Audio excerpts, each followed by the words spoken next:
بسم الله الرحمن الرحیم. قاعده نمبر 19 ماده نمبر 19. الضرر یزال، ضرر با زایل کیږي که موجود شوی. بل تعبیر دی الضرر المزال، اسم مفعول صيغه سره زایل کول بشي. بل تعبیر دی رفع الضرر واجب، ضرر زایل کول رفع کول واجب دی. یزالو د زوال نه د خپل معنی ده لری کول ختمول.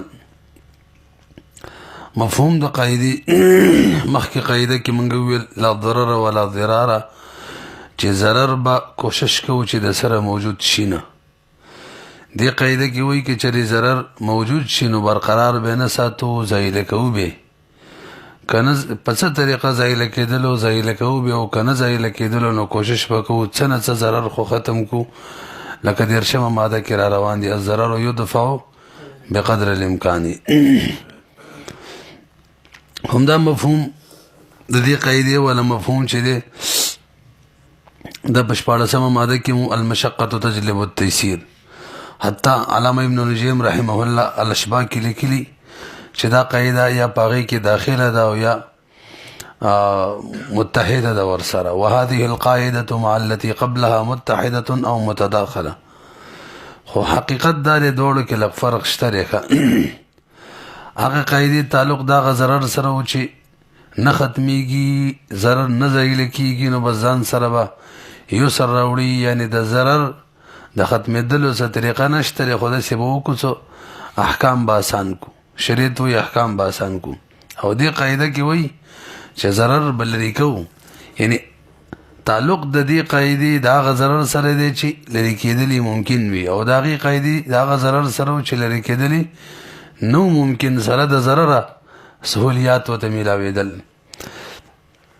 بیا د ضرر د زایل کېدلو مختلف صورتونه دي انشاءالله بیانوي.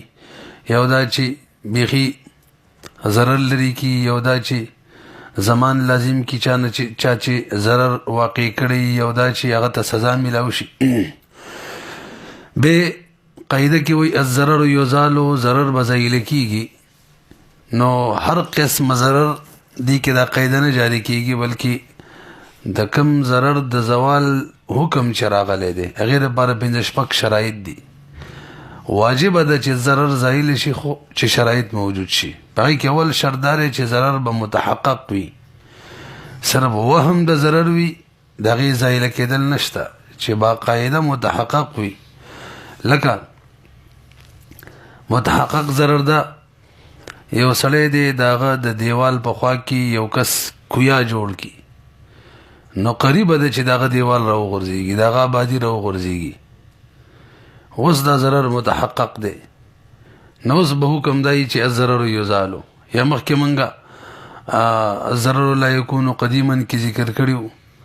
که یو سړي د کور اوبه چې دي ګنده اوبه د ګټر اوبه هغه نیر ته لویږي، یا په لاره کې روانې دي خلکو ته ضرر دی تکلیف دی، نو اوس دا ضرر متحقق دی. دلته حکم دا دی چې الضرر یزالو. او وهمي ضرر لکه یو سړی ووایي چې خلک که زیتېږي نو بیا به د خلکو د رزق مسله جوړېږي، خلکو ته به د کم ضروریات د ژوند یا به نه میلاویږي. لحاظه داسې به وکړو چې مکمل همیشه دپاره به د تولیدي صلاحیت ختم وکړو. اوس دا خبره چې ماشومان پیدا کیږي او بیا دا کم خلک چې دنیا کې موجود دي دیو ته به هم ضرر وي، رزق کې به کمی راشي، ضروریات به کمی راشي. دغسې وهم دی. سره د دې په وجه باندې دا قاعده لګول چې الضرر یزال، بس ماشومان مه راوړئ او تولیدي صلاحیتونه ختم کړئ. دا صحیح نه ده، ځکه الله وعده کړې ده وما من دابة فی الارض الا علی الله رزقها. بله ده چې څومره خلک زیتېږي الله پاک د ځمکې خزانې راکولاوي. نحنو قسمنا قدرنا، یو ځای کې قدرنا راغلی دی، کم ځای دغه شان. بس مفهوم یې دا دی چې بس الله پاک د خلکو د ضرورتو موافق خزانې را بار کوي. کوم شي ته د خلکو ضرورت وي الله یې زیاتوي. که تاسو سوچ وکړئ دا ګړي بزي غواګانې دا څومره ډېرې ذبح کېږي، خاص کر اخترو کې، او بیا ټول کال رواني، یو بچی یو راوړي بیا هم ډېرې دي. او سپو ته وګوره، بچي وو راوړي او تا ته شپږ پنځه راوړي او ذبح کېږي هم نه، او بیا هم کم دي د هغې په مقابله کې. نو بس کوم شي ته ضرورت وي بس الله یې پیدا کوي. دویم نمبر ضرر فاحش به وي. قاعده کې مو ویل چې ضرر یزالو، نو یو شرط دا دی چې متحقق ضرر به یزالو، دویم شرط دا دی چې ضرر فاحش به یزالو. که ضرر فاحش نه بیا د یزالو والا حکم نه دی. اوس ضرر فاحش بیان مخکې مونږه الضرر لا یکون قدیما کې کړی و، د هغې حاصل دا و چې یو سړي ته شریعت حق ورکړی د یو شي مالک جوړ کړی او د هغې په وجه بل ته ضرري، دا ضرر چې دی غیر فاحش دی. ځکه که دا ضرر فاحش وي شریعت به دې کس ته حق نه ورکولی. پوه نه شولې بین؟ یو کس ته شریعت حق ورکړی، شریعت مالک جوړ کړی او د دې حق په وجه بل کس ته ضرر وي، دا ضرر به غیر فاحش وي. لکه مثال به طور باندې یو سړی دی په خپل ملک کې دیوال جوړوي او بل وایي چې د دې دیوال په وجه باندې خو ما ته ضرر دی، ولې ما نه هوا بندېږي.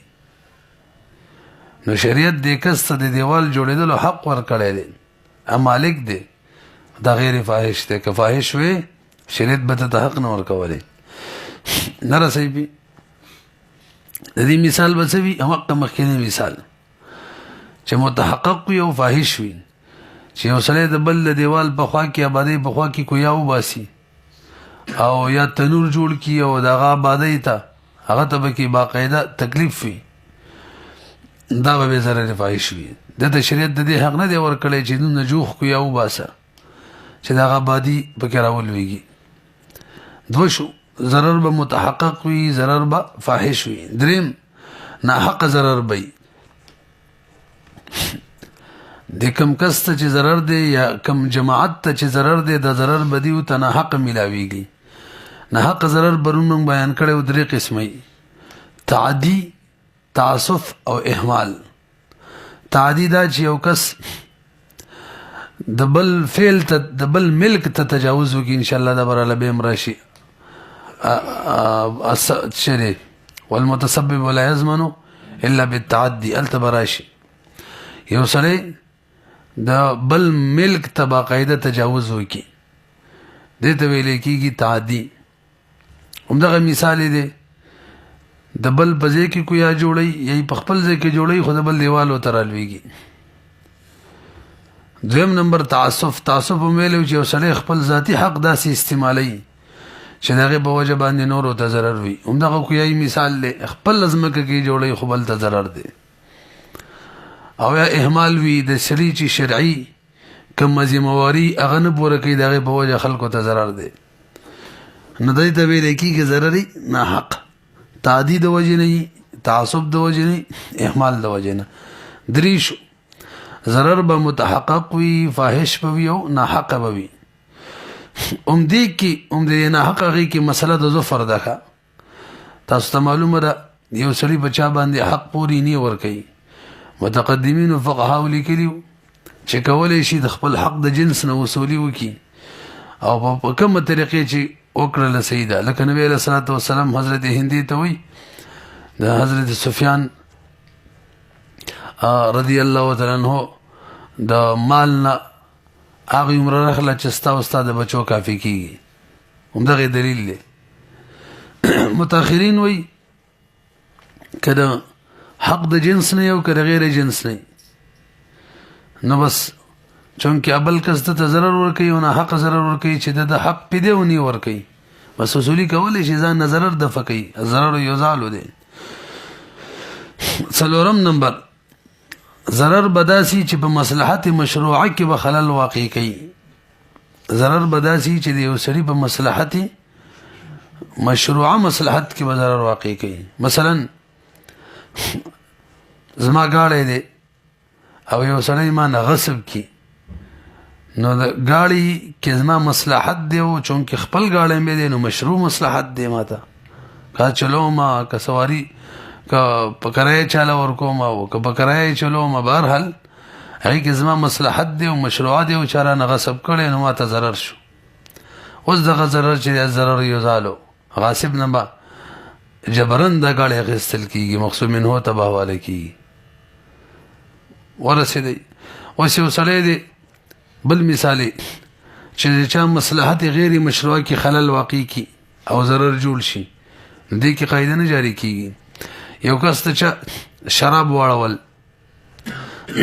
دغه شان بل د ګناه شی و هغې ورله هلاک کو نو دا چای چې هلاک کو هغه ته ضرر ورسولو د دې ضرر په باره کې قاعده نه ده چې ضرر یزالو چې اوس دې تاوان ورکي شراب یې ولاړولي دي نه د شرابو کم مصلحت دی که هغه تجارت دی او که هغه استعمال دی دواړه غیر مشروع دی نو دې کې به دا قاعده نه جاری کېږي. څو شو څلور ضرر به متحقق وي فاحش به وي ناحق به وي او مصلحت مشروعه کې به خلل واقع کوي. دریم نمبر دا مصلحت به مستحقه هم وي یعنی د چا په مصلحت مشروعه کې چې ضرر واقع کوي دا به دغه حق هم وي حق مستحق به وي د هغې. مثال به ووایو یو سړی دی د بل په پټي کې ځان له کور جوړ کی نو د بل په پټي کې کور جوړول د هغه مصلحت یې خراب کو هغه پټي نه اوس فایده نشي اخیستلی او دا مصلحت دغه هغې مستحق هم دی ځکه خپل پټی دی نو مصلحت مشروع او مستحق هم دی نو حکم به ورته کېږي چې ضرر یزالو د آبادي پې ورانه کوي یا دې ورله د ورانې شوي آبادۍ تاوان ورکړي. مخکې هم قصه کړې ده. څو شو پنځه شو. شپږم نمبر الضرر یزالو ضرر به ضایله کوو. شپږم شرط دا دی چې ضرر به په مثل ضرر باندې نه ضایله کوو او ضرر به داسې نه ضایله کوو چې په نتیجه کې مقابله کې د هغې نه غټ ضرر راشي. لکه وروستو قاعده را روانه ده ضررو لا یزال بمثله بلکې کوشش به کوو چې ضرر ضایله کو مقابله کې د سره ضرر را نشي یا ضرر ضایله کو مقابله کې کم ضرر راځي نو هغه اخف وي د دې نه. الضرر الاشد یزال بالضرر الاخف. همدغه شانه بله ماده ضرر عام د ختمولو په وجه که ضرر خاص رالی هم خیر دی ځکه هغه مقابله کې اخف دی. ښه جي لکه موږ وایو چې کله د یو سړي د کور د ګټرو به نیر تلویږي نو اوس وګورئ دلته دا ضرر د باندې به دا اوبه بنده و چې دا کوم اوبه دي نیر تلویږي دا بند دی که نو دا خو دته ضرر دی نو یې دي که نه ضرر ځکه د دې په وجه باندې غټ ضرر لرې شو. او که چېرې داسې و چې یو نه ضرر لرې کول مقابله کې بل ته ضرري یا د هغې نه مثل ضرري یا د هغې نه غټې به نه لرې کول. لکه یو سړي په سر څوک تمانچه کېږدي پلانکې عمل که کنې وجنې تا وجنمه اوس دته ضرر دی وجل نو دا ضرر به په دې طریقه نه ضایله کوي چې بل مړ کړي. الضرر لا یزال بمثله ورسېدلو بهرحال شپږ شرایط شو. الضرر یزال چې کله متحقق ضرر وي فاحش وي ناحق وي مصلحت مشروعه کې خلل واقع کوي او مصلحت مشروعه هم داسې چې سړی مستحق وي او په اخف ضرر په ارتکاب سره یا د سره به کې د ضرر ارتکاب راځي نه ضرر لري کې اله به وي. بیا د ضرر د ختمېدلو دوه طریقې دي. یو ازاله ضرر وایي الضرر یزال دوه طریقې دي. یو دا ده چې د سره ضرر وقوع ته پرې نه دي موجود نشي لکه څنګه چې مخکې مادام ویلي و چې ضرر کمی وه نه بهرحال غوږ کې دی اول به کوشش کوو چې ضرر د سره وقوع ته پرېنږدو د سره ضرر د سره موجود نشي. دې لپاره فقهاو یو اهم اصول وضع کړی اصل یې وضع کړی دی چې هغې ته سد ذرایع ویلی کېږي. سد معنی ده بندول او ذرایع معنی ده واسطه سبب یعنی د ضرر کم سبب دی به بندو چې د سره ضرر مینځ تر نشي نو باغی باندې مستقل بحث شوی. بهرحال یو قسم د ضرر د ختمېدلو څه دی چې داسې کار وکړو چې هغې په وجه ضرر د سره مینځ ته رانشي. دویم نمبر چې ضرر واقع شوی بې ځایله کوو د واقع کېدلو نه پس ضرر ځایله کول. بیا د دې درې طریقې دي. عین ضرر ځایله کول کم چې واقع شوی، د زمان په ذریعه باندې ضرر ځایله کول بیان یې کوو، او دریم د سزا په طریقه باندې ضرر ځایله کول. اول نمبر عین ضرر ځایله کول. د دې دوه قسمه دي، فعلی ضرر دی ځایله کوي، قولی ضرر دی ځایله کوي. فعلی ضرر هماغه مثال دی یو سړي د بل د آبادۍ په خوا کې په خپل ملک کې کویا ویستلو، تنور یې جوړ کړلو داسې چې یقیني ضرر دی بل ته. شریعت ورته حق هم نه دی ورکړی چې داسې وکړي. نو اوس دا فعلي ضرر دی، دا ته به وویلی شي چې هلکه دا کویا دې بند کا، دا تنور دې لرې کا، د بل آبادي پې خرابېږي.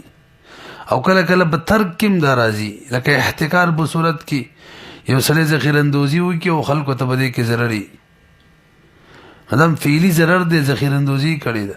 داسې وایه ترک کې فعل به وجه ضرر دی، نه ته به حکم وشي فعل وکړه، بلکې زبردستي او جبر به پې قاضي کوي چې دا څه دې ذخیره کړي خرڅ یې کړه، کنی قاضي ولا خود به خود خرڅولی شي. دویم نمبر ضرر قولی دی. نو ضرر قولی دی عین ضرر به ځایله کوو، لکه اکراه په صورت کې چې به یې وشي، که په بایي شوي هغه ته قولي ضرر د ایجاب یې پې کړی، مشتري معنی شوي هغه معنی ایجاب یې قبول کړی دی. نو چې کله اکراه ختمه شوله نو بس کومه بیه شرع یې کړې ختمولی شي.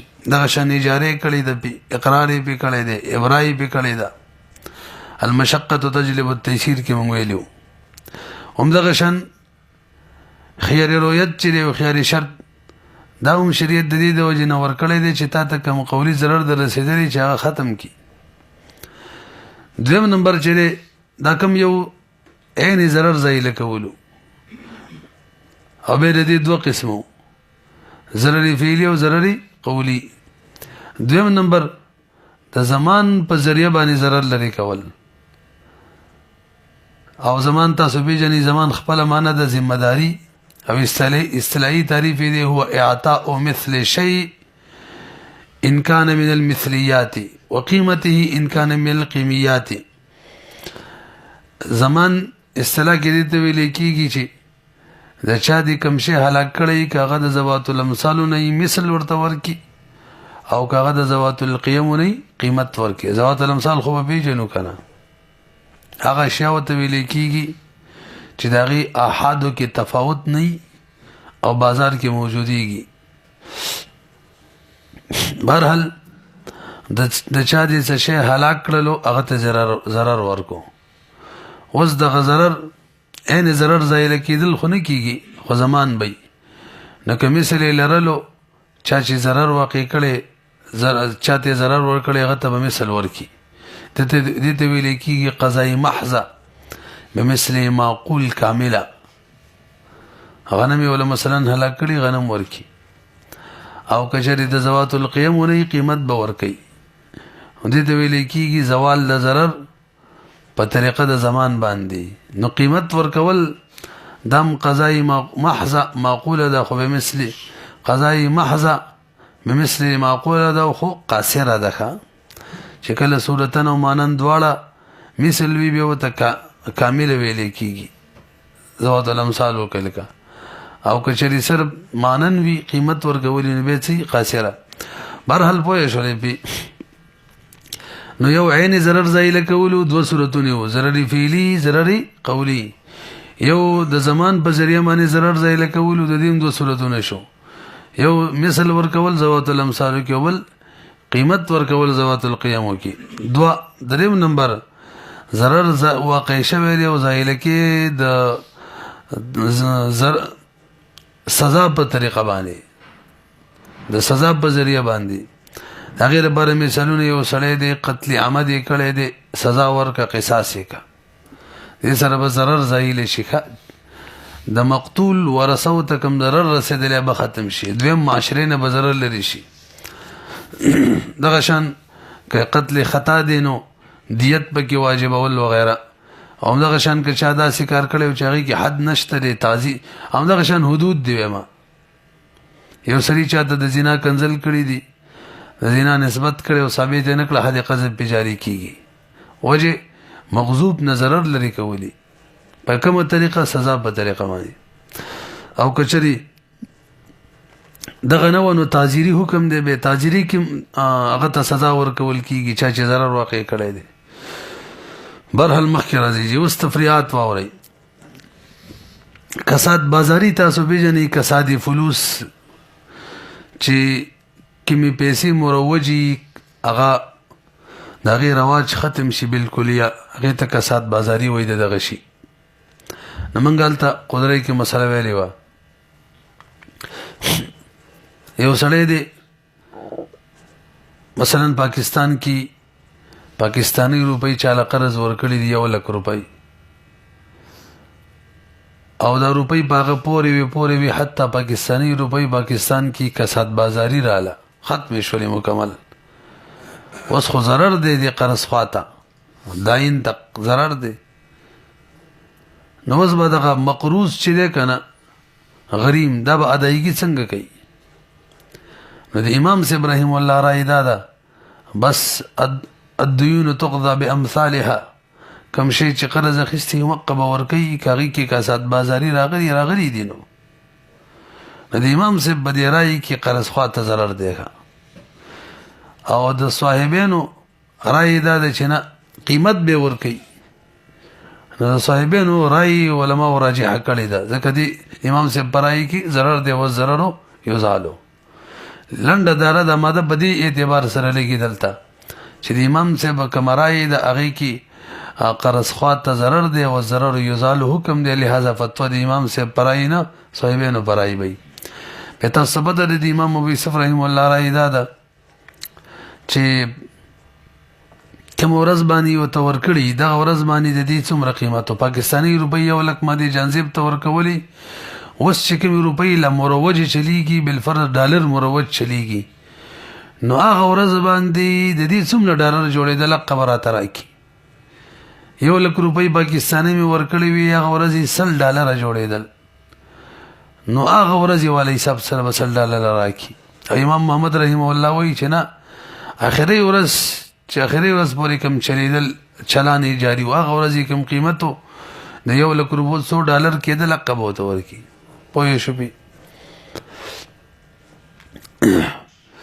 بیا د امام ابو یوسف رحم الله په قول فتوا ده که د امام محمد رحم الله نو به دواړه اقوال چې دي مفتابي ګرځېدلي چا په یو فتوا ورکړی چا په بل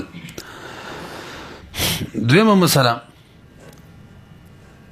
ما د جانزیب نه څه شی قرض واخیستلو ذوات الامثالو کې او مثلا کراچۍ کې مې دې واخیستلو او اوس ادایګي پېښور کې کومه ده دغه شي خو په کراچۍ کې یو ریټ و په پېښور کې بل ریټ دی اوس یې که کراچۍ کې ریټ زیات و پېښور کې کم ریټ دی زه دته مغه مثل ورکوم دته تاوان دی او که پېښور کې ریټ زیات دی او زه ته اقمره ورکوم نو ما ته تاوان دی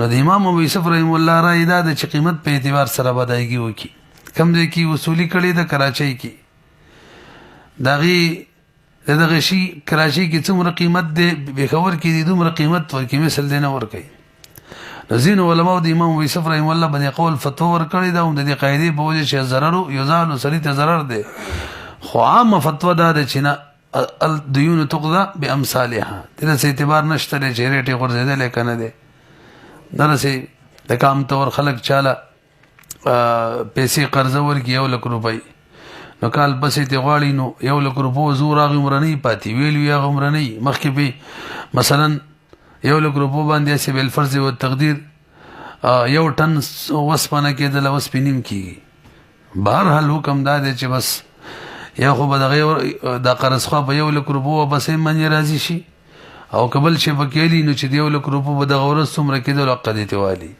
زیات نه د ادایګۍ په ورځ باندې دریم نمبر تفریح کله چې په بیع او شرا کې غلط بیانی وشي قولی دوکه وشي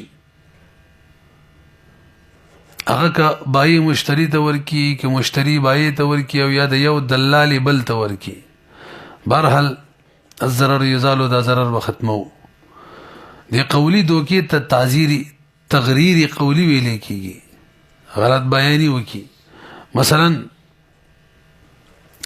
جنزیب مانه څه سامان اخلي زه ته هم دا په 1 لک روپۍ دی او د دې سامان بازار کې هم 1 لک روپۍ ریټ دی بس زروایله پدا یوالي زما په دې قول دوکه شي حالانکه هغه ته دوکه میلاو شي شی د بازار کې د 500 روپۍ یعنی غبن فاحش سره بدمانه خرڅ کما یا برعکس کوي زه یو شی بازار تراړم خرڅو می اده 2 لک روپۍ جانسب متوي مارکیټ کې 1 لک روپۍ ریټ دی بس مال راکا ما دوکه کی بزي ولا په 1 لک ورکم د دې ته ویل کیږي غرري تغریری قولی نو حکم دار چې ضرر یزال دا ظاهر کو البته شروع کې قید لګولې او ضرر یزال کې به ضرر نه کم ضرر مراد وي فاحش ندل تبم غبن د دوکې نه غبن فاحش مراد دی غبن فاحش تاسو پیژنئ چې دمانه ما د غشې په 1 لک روپۍ خرڅ کو توجه چې دا غبن فاحش سره دا به واپس ختمول شي غبن فاحش څه مطلب دمانه ما په 1 لک روپۍ خرڅ کړي دي او شه د 500 روپو دی یعنی څوک چې په دې ریټه چي کنه په دې شی باندې څوک هم په ریټه چي په دې به کوم روپو خرڅ کړي دي زموږ ریټ څوک نه چي دا سامان چې دی دا 500 روپو دی څوک به 40 روپۍ ریټه چي څوک به 500 چي څوک به 50 چي دي نه څوک زیاتیږي نه اما خرڅ کړي به 1 لک روپۍ دی نو زغه باندې فاحش دی یا د ازما سامان برعکس صورت ما بازار تراولو 2 لک روپو او د مانه په 1 لک واخیستل دا غوونه فاحش ته غوونه فاحش سمانه پدې شمانه کې چارې چولې چې ته 2 لک ولا سا چولې 2 لک ریټ به چولې 2 لک 1,90,000 به چولې 1,80,000 پورې راتلل او د مانه په 1 لک خسته په دوکې سره اوس دا غوونه فاحش ته دې صورت کې دا په څه کولې شي تاسو راځي برحال من قدرت کې غوونه فاحش تعریف دا کړو چې یو شی په دومره ریټ باندې خرڅ شي یا واخیستل شي جام تور باندې ماهرین چي دي کنه کم تاجران چي هغه به دومره ریټ نه چي څلورم نمبر تفریح زمانی تغریر زمانی تغریر چې دوکه کړي په هغه زمان لازم شي نبه دا کله پاک د معاوضه کی کله پاک د غیر معاوضه کی دې صورتونه دي ښه زمان تغریر مو به جندلو چې دوکه کړي د پاغه معنی دي زمان لازم شي نو دا به کله باق دی معاوضه کی لکه دی جانزیب د اعزاز کتاب د پمارا خرڅ کو ما ته پته نه و چې دا د اعزاز دی اعزاز سم پته نه و دا بغیر د اجازه ته دا کتاب پمارا خرڅ کو ما کتاب قبضه کو جانزیب ته 1,000 روپۍ مانی را کړې 1,000 روپۍ مې ورکړلې یا مولا په بدله کې مثلا موبایل ورکړلو ناغه یوز د جانزیب نه هلاک شو اعزاز خبر شو چې زما کتابي خرڅ کړي ما لراله مانه خپل کتاب واخیستلو وز بزه د جانزیب نه کوم شی ما نه اخیستیا به اخلم کني زمان بداغي ته اخلم وجه سره ماته تغریر را کړي تغریر زماني تغریر دي ته ویل کیږي دوکه را کړي دا زمان به پیراشي وینه شولې پی پردیش را خرڅ کړي دی ما ته پته نه و ما خو بدی سوچ اخیسته چې د دینو دویم نمبر کله به عقد غیر معاوضه کی لکه یو وینځه ده یو سره بل ته وی آزاد ده نکاح ور سره وکړه د مخکې مونږ ویلي هغه سره نکاح وکړه له هدايه کې نه مسله بلکې وسامي کې ویلي هغه سره نکاح وکړه لا بچین دی بيدا شعور ستوبته ولګیدل چې دا خو وینځه ده د پلانکی دا وخت دی په نکاح نه دی راځي نو حکم دار چې دا وینځه با مالک ته واپس شي او دا کوم بچی تی شوی دی د بچو قیمت کچره غلامان وې 100 روپۍ جوړیږي دا به مالک ته واپس کی مولا ته نو دې کس چې واده کړي د خزم جلاله او د بچو قیمتونه پیرال دا به د چانالي چې وته ویلیو چې آزاد د نکاح ور سره وکړه دې ته ویل کېږي زماني تغریر دوکې بوجه سړینا زمانہ خستل دریم صورت هم د دې کله قبضه کې دوکوي د موږ هدايه کې تازه ویلو اجاره په باب کې یو سړی د چانه څه شی په کرایه ونیولو او هغه شی د دنه هلاک شو، تاسو ته بدله چې شی مستاجر چی د مستاجر په قبضه کې امانت وي که هلاک شي تاوان پې نه وي. نو بیا وروسته ظاهره شوله چې د موجر چې دی که نه پردی شی اجاره کې چاله ورکړی دی. نو مالک خبر شو رالی د مستاجر نه د هغې زمان واخیستلو قیمت چې بهی ستا زما شی قبضه کړی و درنه هلاک شوی تاوان یې راکړه. اوس به دا مستاجر راپاڅېږي او دا څوک چې موجر و د ده نه به زمانه دي، نو قبضه کې دې ماله دوکه راکړې ده. 304 نمبر، یو سړی بل ته صراحت وکړي، صراحت چې په دې لاره باندې لاړ شه او که ستا دا سامان تا سره در سره دی که دا درنه هلاک شو زه ضامن یم. هغه چې څنګه په دې لاره باندې لاړ شي او ده ته ښه پته وي دا لاره خطرناکه ده، دا څوک چې ورته وایي لاړ شه بس صحیح لاره ده او زه ضامن یم، نو بس دا روان شي اول ته غله لوټ کړي سامان ته هلاک شي، نو په دې صورت کې تاوان به هم د دغه کس نه لري چا چې ورته دوکه ورکړې ده چې په دغه لار باندې لاړ شه. 4 تفریعات شو. 5 د یو سړي د باغ د بوټو څانګې د بل ملک ته راوږدي شوي دي، نو بل ته د ضرر دی الضرر یزالو، نو ورته وبه ویلی شي کټې کوي یا یې وتړه خو چې د ده د ملک نه لرې کړي. 6 نمبر، مبیه کې چې عیب وي مشتری ته ضرر دی والضرر یزالو، شریعت حق ورکړی دی مبیه واپس کا. 9 نمبر، یو سړی بوټی دی د بل په کور په خوا کې چې بوټي ته خیږي او څانګې کټ کوي د بل د کور بې پردګي پکې راځي، نو ده ته به وویلی شي چې هلکه کلم هغه ته ضرر دی والضرر یزالو، چې کلم خیږي میوې ته کټ کې څانګې کټ کې نو اطلاع به ورکوي دې کور والا ته چې دیو پرده کوي، کنی ورکوي قاضي به د باندې جبر کوي، اطلاع به ورکوي کنی نه شي ختلی، ولې الضرر یزالو. بس بے کو